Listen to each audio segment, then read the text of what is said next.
Couple years back, I watched a movie called Bahubali. And in that movie, the hero acts like a superhuman. He jumps all the way from the top of the mountain to the ground and nothing happens to him. He pulls off a big bullock cart which was behind him and he was able to pull off pretty easily. All of these are superhuman activities, which logically doesn't make sense. But I still finished that movie. I liked that movie and I recommended to my friends. And third, it was a big hit. But if you see logically, that movie does not make sense. And it's not just that movie. There are so many movies where you will see a lot of superhuman activities. You will see a lot of exaggeration. But we still watch that movie. We still like that movie. And those movies are big hit. So what is it that we can learn from these movies which we can apply in public speaking when we are speaking from stage? So we can get big hit, which is a round of applause from our audience. Let's talk about that in today's video. Last year, 2019, I visited Mexico with my family. My wife, me and my little son. We were there for 7 days. And out of 7 days, we visited Chichen Itza for 1 day. Chichen Itza, it's a beautiful place, one of the 7 wonders in the world. If you don't know, that place was abandoned for about 1000 to 1000 years. And since last 100-200 years, they started researching about it. And they found out the people, those who built that Chichen Itza, that pyramid, were the smartest people on the planet at that time. So if you don't know, try to Google it if you are interested. But after visiting Chichen Itza, we came out. I asked my wife and son to go back to the car and I started wandering around the market. While I was wandering there, someone called me. Hey amigo, ¿cómo estás? I said, bien. That means, hi friend, how are you doing? I said, I'm doing pretty well. I looked at him top to bottom. A short guy, typical Mexican looking guy. By the way, I like Mexican people. They are the best people. They are amazing. And brown face, his arms, both the arms was full of bags. Here also bags. He asked me, do you want to buy this bag? I said, no, I don't want to buy it. He said, you should buy it because this bag, look at the fabric of this bag. Try to touch it. And no matter how much you will put into this bag will still carry the weight of that bag. And look at the color. You should like it. You should buy it right now.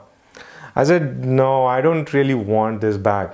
No, you should buy it because this was made locally. Someone locally here built this bag.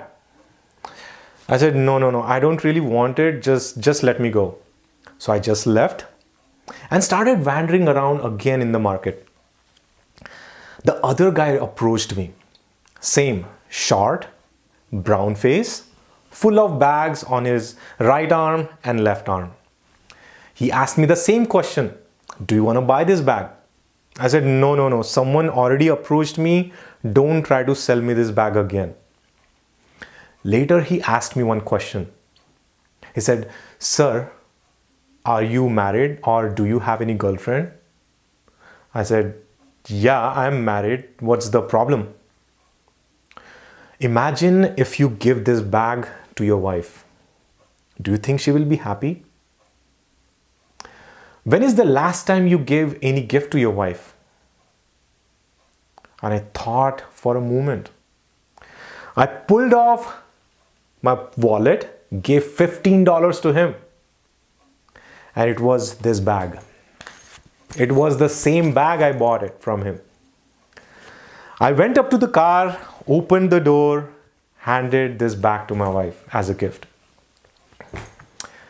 Guess what? My wife was the happiest woman on the planet that day. But the question is, what is it that made me buy from the other guy and not buy from the first sales guy? It's because of all these.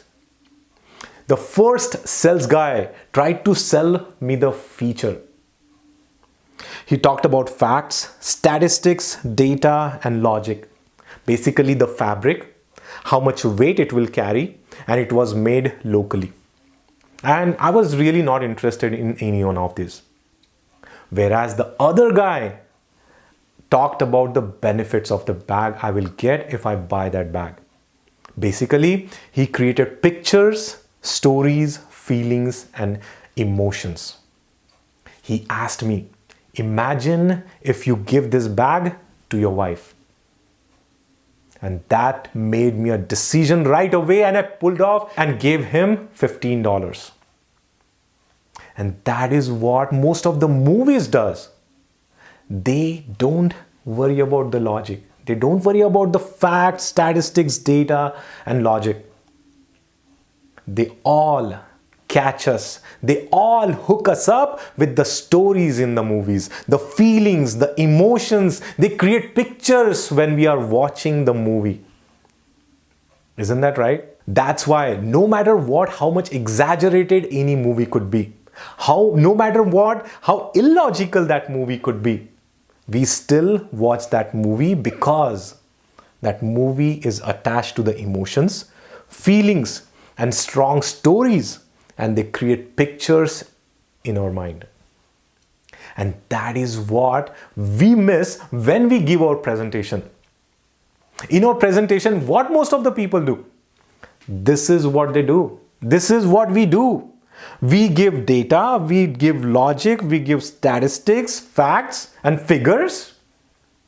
And we wonder at the end why he didn't buy a product from me. Why my presentation did not make sense to them, even though I gave the best of the best statistics to them. It's because this part is missing. So I challenge you. I recommend when you are giving any kind of presentation or speeches, 80% of your speech, keep it right here. Give stories, create pictures, give feelings and emotions. And once you hook them up with the feelings and the stories and the pictures, then try to give them with the statistics, data, and all the feature that the topic that you have. So keep it 80 versus 20. 80% here and 20% here. I hope that makes sense to you. I hope now you know how you can relate movies with your public speaking. Let me know your thoughts on it. Until then, my name is Nikhil. Keep speaking, keep expressing. World is your stage.